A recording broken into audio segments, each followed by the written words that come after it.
বন্ধুরা, আশা করি তোমরা সকলে ভালো আছো। তোমার চ্যানেলে তোমাদের সবাইকে স্বাগতম। তো স্বাভাবিকভাবে আজ আমরা এমন একটা বিষয় নিয়ে আলোচনা শুরু করেছি যেটা মাধ্যমিকের পক্ষে খুবই ইম্পর্টেন্ট। এর আগের আলোচনাতে আমরা মাধ্যমিকের বাংলার সংলাপ নিয়ে আলোচনা করেছিলাম। আজকের আলোচনায় আমরা বাংলার প্রতিবেদন নিয়ে আলোচনা করব, কারণ আমাদের মাধ্যমিকে 10 দাগের যে প্রশ্নটা আসবে সেই 10 দাগের প্রশ্নে একটা সংলাপ এবং একটা প্রতিবেদন কিন্তু আসবে, যে কোনো একটা আমাদের লিখতে হবে। আমি তোমাদের বলেছিলাম যে দুটো জিনিসই ভালো করে প্র্যাকটিস করে রাখতে, কারণ পরীক্ষার হলের প্রশ্ন বুঝে আমাকে সিদ্ধান্ত নেওয়া উচিত যে আমি কোনটা লিখব। যে কারণে সংলাপ কীভাবে লিখতে হয় আমি তোমাদের সম্পূর্ণরূপে শিখিয়ে দিয়েছি। যারা সেই ক্লাসটা করোনি, ডেসক্রিপশন বক্সে লিঙ্ক দেখে অন্তত সেই ক্লাসটা করে নিও, তাহলে যে কোনো সংলাপ আসলেই কিন্তু তোমরা লিখতে পারবে। আজ ঠিক প্রতিবেদনেরও ঠিক সেই একই রকম একটা প্রতিবেদন তোমাদের সামনে শেয়ার করব, কীভাবে লিখতে হয় সেটা শেয়ার করব, এবং কী কী ইম্পর্টেন্ট প্রতিবেদন রয়েছে যেগুলোর মধ্যে থেকে তোমরা হুবহু পরীক্ষাতে কমন পেতে চলেছো, সেই কয়েকটা প্রতিবেদনও তোমাদের সামনে শেয়ার করব। সেগুলো যদি ভালো করে প্র্যাকটিস করে যাও তাহলে মাধ্যমিকে কিন্তু প্রতিবেদনও তোমরা হুবহু কমন পাবে। তো চলো পরপর আমরা বিষয়গুলো জেনে নিই। প্রথম হচ্ছে প্রতিবেদন জিনিসটা কি। আমরা সবাই নিউজ পেপার পড়ি, নিউজ পেপার পড়তে আমাদের ভালো লাগে।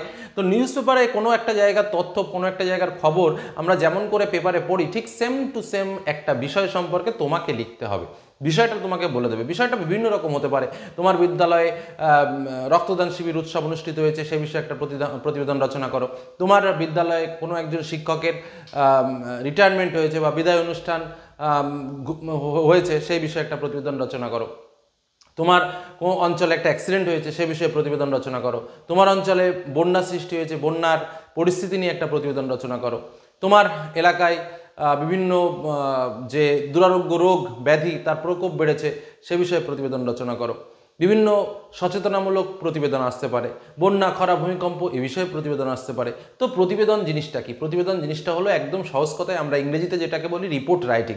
অর্থাৎ তোমাকে কোনো একটা বিষয় সম্পর্কে লিখতে হবে। তুমি হলে, মনে রাখবে, প্রতিবেদনে তুমি হলেন একজন রিপোর্ট রাইটার, মানে তুমি রাইটিংটা লিখছো, তুমি সেখানকার কোনো কর্মী নও, তুমি সেই প্রতিবেদনের কোনো ঘটনার অংশ নও, তুমি হচ্ছ একজন ব্যক্তি যে কিনা সেই ঘটনার তদারকি করছো এবং দেখছো। কি দেখছো তুমি জাস্ট সেই বিষয়টাই লিখবে। এখানে কিন্তু তোমার উপস্থিতিটা কিন্তু কাম্য নয়। এটাই কিন্তু প্রতিবেদন লেখার মূল শর্ত। কারণ আমরা দেখেছি ছাত্রছাত্রীরা এই ভুলগুলোই বেশি করে, যে সেখানে আমরা একটা এই কাজ করলাম, ধরো স্কুলের একটা প্রতিবেদন দিল বৃক্ষরোপণ উৎসব নিয়ে বা কালচারাল প্রোগ্রাম নিয়ে, সেখানে আমরা নৃত্যগীত অনুষ্ঠিত করলাম বা সেখানে আমরা এই করলাম না। You are not present in this programme.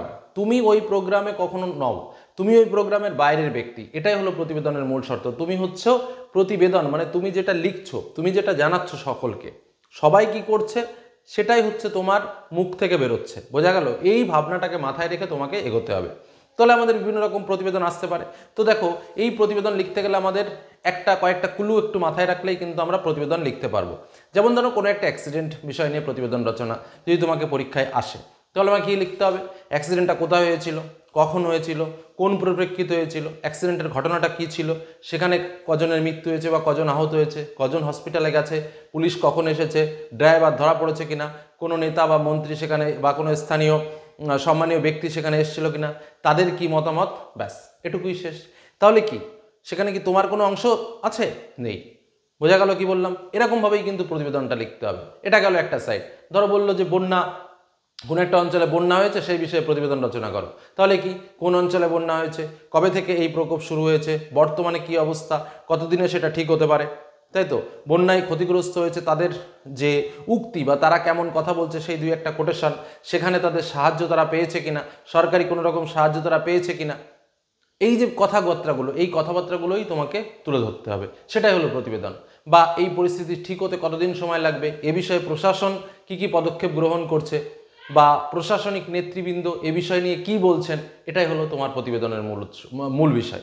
তাহলে কি হচ্ছে, কিছু কিছু বিষয়ের দিকে যদি আমরা লক্ষ্য করি, তাহলে যে কোনো বিষয়ের এই যে আমি বিষয়গুলো বললাম তোমরাও খুঁজে পেতে পারো। কি কি না, যে প্রতিবেদনটা আসবে তাকে প্রশ্ন করো কি, যে প্রতিবেদন আসবে কোনো একটা অঞ্চলে খরা হচ্ছে, কৃষি জমি ধরো বৃষ্টির জলে নষ্ট হয়ে গেছে, সেই বিষয়ে প্রতিবেদন।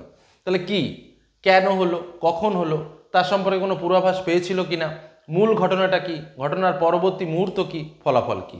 এই যে কয়েকটা কথা আমি বললাম, 5-7টা কথা, এই 5-7টা কথার দিকে একটু নজর রাখো, তাহলেই দেখো প্রতিবেদন ভালোভাবে লেখা যাবে। প্রতিবেদন নিয়ে অত টেনশন নেওয়ার কিছু নেই।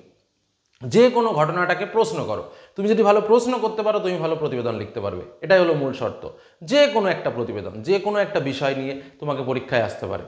ধরো আর্সেনিক মুক্ত পানীয় জলের অভাবে কোনো একটা অঞ্চলে বিভিন্ন ধরনের রোগের সমস্যা হচ্ছে, এ বিষয়ে একটা প্রতিবেদন রচনা করো। দিতেই পারে পরীক্ষাতে। তাহলে কি লিখবে? কোন অঞ্চলে ঘটছে, কেন ঘটছে, কি কি প্রভাব যুক্ত হচ্ছে, সেখানকার স্থানীয় লোকজন কি বলছে, সেখানকার যারা নেতৃবৃন্দ আছে বা যারা একটু সম্মানীয় ব্যক্তিবর্গ রয়েছে তারা কি বলতে চাইছে, এই সমস্যা থেকে সমাধানের উপায় কি রয়েছে, আর তাৎক্ষণিক কি সমাধান প্রকল্প গ্রহণ করা হয়েছে বা তাদের মতামত কি, একদম কোটেশনের মধ্যে সেই সব বিষয়গুলো উল্লেখ করতে হবে, উল্লেখ করে দিতে হবে। সেখানে তারা ডাক্তারি পরিষেবা পেয়েছে কি পায়নি, বা বর্তমানে তাদের কি অবস্থা হয়েছে, তারা কি বর্তমানে সেই পানীয় জলের ব্যবস্থাপনা পাচ্ছে কি পাচ্ছে না, এবং এই সমস্যাটা থেকে কিভাবে তারা বেরিয়ে আসবে, এই সম্পূর্ণ আলোচনাটা সেখানে করতে হবে। কিন্তু তোমার কথা না, তাদের কথা দিয়ে তোমাকে বোঝাতে হবে। এটাই কিন্তু হচ্ছে প্রতিবেদনের শর্ত, কি তাই তো? তাহলে এই হলো মূল প্রতিবেদন। একদম সহজ কথা হচ্ছে রিপোর্ট রাইটিং, ইংরেজিতে যেটা আমরা করি ছোটবেলা থেকে, বাংলায় শুনলে প্রতিবেদন, কিছু কিছু বাংলা শব্দ আমাদের কাছে কঠিন বলে মনে হয়, ঠিক সেরকমই একটা বিষয়। তো এইভাবে কিন্তু আমরা প্রতিবেদনটা লিখব। খাতায় কিভাবে সাজাবো সুন্দরভাবে, একটা এরকম আমরা একটা পেজে লেখার চেষ্টা করবো প্রতিবেদনটা। প্রথমে খাতার মার্জিন টেনে নেব, প্রতিবেদনের উপর একটা হেডিং লিখবো। যেমন করে দেখো না, আমাদের আনন্দবাজার পত্রিকা, প্রতিদিন পত্রিকা, হ্যাঁ, এইসব পত্রিকাতে কি হয়, একটা করে হেডিং থাকে, ঠিক সেরকমভাবে একটা হেডিং লিখে দেবো। তারপরে কি দেবো? নিজস্ব সংবাদদাতা একটা তারিখ দিয়ে দেবো। ধরো এই তারিখটা তোমরা দেবে কি বলো তো, পরীক্ষার যে দিন, সেই পরীক্ষার দিনের তারিখটা দেবে।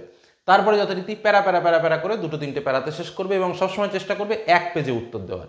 ঠিক আছে, এটাই হলো মূল থিম, এটাই হলো প্রতিবেদন লেখার মূল সিস্টেম, শর্টকাট মেথড। ওকে, এবার আমরা যে কটা কথা বলবো যে কি কি প্রতিবেদন এবছর তোমাদের পরীক্ষাতে আসতে চলেছে, যে কটা প্রতিবেদন বলবো ভালো করে প্র্যাকটিস করো। যেমন আগের বছর অর্থাৎ 2025 সালে যে প্রতিবেদনটা এসেছিল, কি এসেছিল? জলের অপচয় রোধে সচেতনতা শিবির, এ বিষয়ে একটি প্রতিবেদন রচনা করো। বোঝা গেল, জল অপচয় করা যাবে না। তাহলে কেন? তাহলে কি কি লিখবো আমরা? ধরো এই প্রশ্নটাই যদি আমাদের আসে, তাহলে কি লিখবো? জল অপচয় কেন করা যাবে না, জলের ঘাটতি হচ্ছে, কিভাবে জলের অপচয়গুলো ঘটছে, তাহলে জল ওই অপচয়গুলো রোধ করতে হবে কি করে, এই বিষয়ে সম্মানীয় ব্যক্তিবর্গ কি ধারণা দিয়েছে, বা প্রশাসন কি কি স্টেপ নিয়েছে, বা বর্তমানে এই জলের অপচয় রোধ করার জন্য সতর্কমূলক ব্যবস্থাগুলো কি কি নেওয়া হয়েছে, এই সম্পর্কে কয়েকটা কথা লিখতে হবে। ব্যাস, এভাবেই শেষ করতে হবে। তো এই হলো মূল কথা। বিষয়টা কি, কেন, কোথায়, কিভাবে, এই শব্দগুলো দিয়ে প্রশ্নটাকে প্রশ্ন করো, তাহলেই দেখবে উত্তর বেরিয়ে আসবে। বোঝা গেল কি বললাম? এবার চলো আমরা দেখে নেব ইম্পর্টেন্ট প্রতিবেদন তোমাদের জন্য কি কি রয়েছে। তার আগে বলবো, যারা এখনো চ্যানেলকে সাবস্ক্রাইব করোনি অবশ্যই সাবস্ক্রাইব করে নাও, কারণ এরকম আরও গুরুত্বপূর্ণ ভিডিও তোমাদের জন্য আসতে চলেছে। তোমরা জানো যে তোমাদের জন্য একের পর এক ভেরি ভেরি ইম্পর্টেন্ট টপিক নিয়ে কিন্তু আলোচনা শুরু করেছি। যারা ক্লাসগুলো মিস করছো তারা সত্যিই খুবই মিস করছো, এটুকু বলতে পারি। বন্ধুদেরকে শেয়ার করো, চ্যানেলটাকে সাবস্ক্রাইব করে রাখো। চলো দেখে নিই ইম্পর্টেন্ট প্রতিবেদন।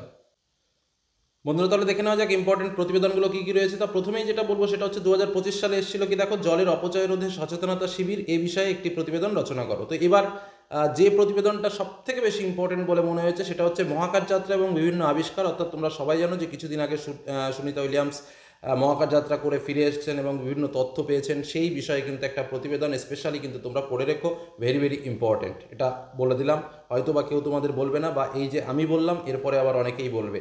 তো যাই হোক, এটা কিন্তু ভালো করে প্র্যাকটিস করে রেখো। নেক্সট যেটা বলবো, মোবাইলের অতিরিক্ত ব্যবহারে বিপন্ন শৈশব ও জীবন, এ বিষয়ে প্রতিবেদন রচনা করো। অরণ্য বিনাশে বিপন্ন প্রকৃতি, এ বিষয়ে প্রতিবেদন রচনা করো।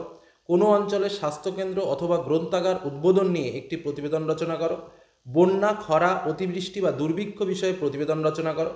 বিদ্যালয়ের যে বিভিন্ন প্রকার ক্রিয়াকলাপ বা অনুষ্ঠানগুলো হয় সেই বিষয়ে প্রতিবেদন আসতে পারে পরীক্ষায়। তার মধ্যে যেমন আন্তর্জাতিক মাতৃভাষা দিবস পালন, প্রজাতন্ত্র দিবস পালন, বার্ষিক ক্রীড়া অনুষ্ঠান, বৃক্ষরোপণ উৎসব, কবি প্রণাম অনুষ্ঠান বা সাংস্কৃতিক অনুষ্ঠান, এই বিষয়ে প্রতিবেদন রচনা। দেখো, আমি তোমাদের যে টিপসটা শেখালাম যে প্রতিবেদন কীভাবে লিখতে হয়, সেই টিপসটা যদি জেনে রাখতে পারো তাহলে কিন্তু যাই আসুক না কেন তোমরা কিন্তু লিখতে পারবে। নেক্সট, পলিথিনের ব্যবহারে বাড়ছে দূষণ, এ বিষয়ে প্রতিবেদন রচনা করো। রক্তদান জীবনদান, এ বিষয়ে প্রতিবেদন রচনা করো। তোমার এলাকায় অনুষ্ঠিত কোনো বৃহৎ উৎসবকে কেন্দ্র করে প্রতিবেদন রচনা করো। বিশ্ব উষ্ণায়নকে কেন্দ্র করে একটি প্রতিবেদন লেখো। নিত্য প্রয়োজনীয় দ্রব্যের অস্বাভাবিক মূল্য বৃদ্ধির বিষয়ে প্রতিবেদন রচনা করো। এবং লাস্ট, জলা বুঝিয়ে সবুজ ধ্বংস করা আবাসন নয়, এই বিষয় অবলম্বন করে প্রতিবেদন রচনা করো। অর্থাৎ জলাভূমি নষ্ট করে সবুজ, মানে উদ্ভিদ কেটে বা গাছ কেটে সবুজ ধ্বংস করে যে ঘরবাড়ি তৈরি হচ্ছে, এটা ভালো নয়, এটা পরিবেশের পক্ষে খুব ক্ষতিকারক, এই বিষয় নিয়ে একটি প্রতিবেদন রচনা করো। এই 12টি প্রতিবেদন তোমাদের সামনে শেয়ার করলাম, এগুলো খুব ভালো করে প্র্যাকটিস করো। আশা রাখি যে এই কটার মধ্যেই তোমরা পরীক্ষাতে পাবে। আর যে টিপস তোমাদের শেয়ার করলাম তাতে করে কিন্তু এগুলো না করলেও হবে, কারণ যে কোনো প্রতিবেদনের থিমটা কিন্তু ভালো করে বোঝা উচিত। যদি তোমরা থিমটা ভালো করে বুঝতে পারো, যদি তোমরা লেখার প্যাটার্নটাকে ভালো করে বুঝে নিতে পারো, তাহলে কিন্তু যে কোনো প্রতিবেদন তোমরা লিখতে পারবে। আর এই যে 12টা প্রতিবেদন দিলাম, এই প্রতিবেদনগুলো একটু ভালো করে প্র্যাকটিস করে রাখো। আশা করছি এখান থেকেই তোমরা হুবহু কমন পেয়ে যাবে। ধন্যবাদ।